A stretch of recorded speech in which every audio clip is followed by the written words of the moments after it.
today. Would you mind stating your name and purpose? My name is Ramon Alvarez, and I'm a city councilman at large for the city of Killeen. That's really cool. So what is your role in our communities? How do you help out, and what do you do? Lots of different things. As a city council member, we are essentially, if you think of a business that has a large corporation and they have a board of directors, the city council acts as the board of directors for the city.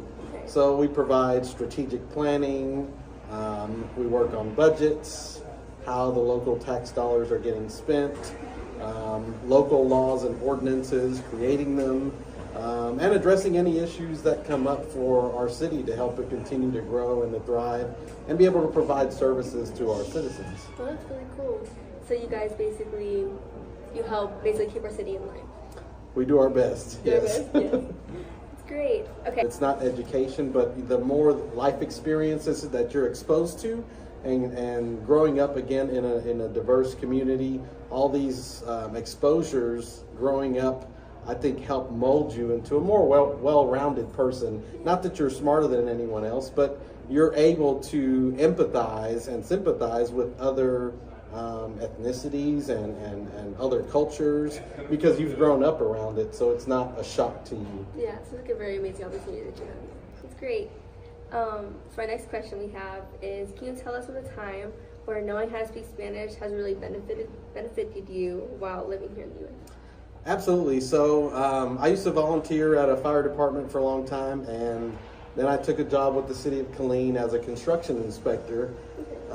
So the construction industry in general, service industry in general, is really dominated by a lot of Hispanic or Latino workers.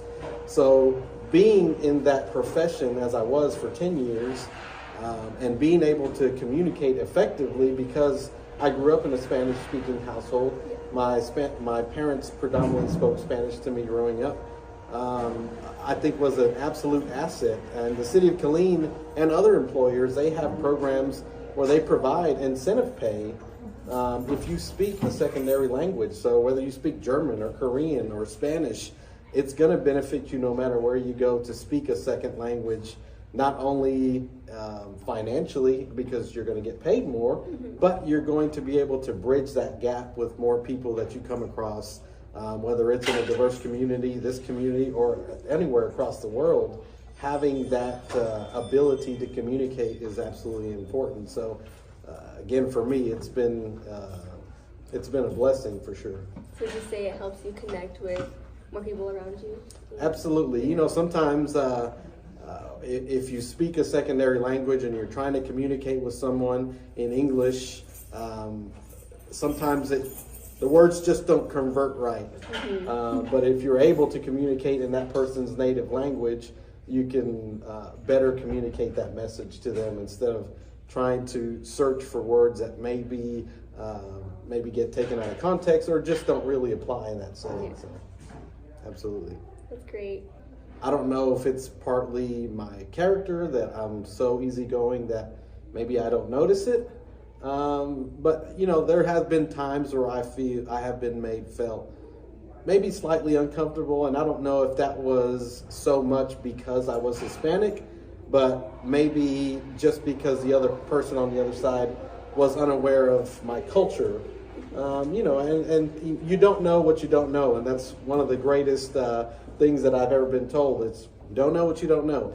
And so I always, if I'm put in that situation and you're talking to someone and you feel like maybe they don't quite get you, it's easy to jump to conclusions and make assumptions and say, well, that person is acting that way towards me because I'm Hispanic, or because I'm a female, or because I'm young, or because I'm old. Whatever the case may be, I think it's always important to stop, to think about the situation, and maybe they just don't know what they don't know. So it's our job to help educate each other as human beings, and you provide the information and say, hey, look, this is how my culture works, this is how I grew up, this is maybe traditions that are normal and commonplace to me, and make that person aware. Like I said, maybe they didn't know, and if they did know and that's how they choose to act, then you know, you continue to live your life. Because so And here in America, we celebrate Hispanic Heritage Month. So, to you, why do you think it is so important that we celebrate our Hispanic heritage, our Hispanic roots? I think it's important because of authenticity. And authenticity is something that, again, growing up and having all these life experiences is something that I believe has become more and more important to myself, because authenticity is the alignment of your mind, your body, and soul, and what comes out of your mouth. So if you're not authentic, those things are not going to line up. Mm-hmm. You know, your mind, your heart, and your soul, but what comes out of your mouth is not going to match. Yeah. But if you're authentic to yourself and you know where you come from, you know your roots, no matter what ethnicity you're from, I think it helps you become more comfortable in your own skin. And the more comfortable you are, the more confident you can be. The more confident you can be in yourself, the better your abilities will come across, and the more successful that you'll be, regardless if it's in a professional setting or just as a human being, as a person. That's great. That's great. So, finally, we have one more question for you. And we just wanted to ask, what piece of advice would you leave with the young students of here at Shoemaker High School? I think two things, if I can do two. The golden rule, and that sounds kind of cheesy sometimes, because people say, well, you know, the golden rule, do unto others as you would have them do unto you. But I think that's one of those things that the more you sit and ponder and think about it, the more truth that you see. It's like a golden nugget of knowledge, because it applies throughout your entire life. Like in any setting, whether you're here as a student, as a professional, as a daughter, as a sister, do unto others as you would have them do unto you. You know, you think about that, any situation you're in, like I said, you take a step back, you take a breath before you react, before you speak, and you think, do unto others as you would have them do unto you. So how would I want that person to react to me? How would I want that person to speak to me? Let me kind of digest that before getting into this. And the other thing is going back to be authentic. Align your body, mind, soul, and what comes out of your mouth. Having that alignment in your life, that authenticity, again, I think will take you so much further, because people will see that.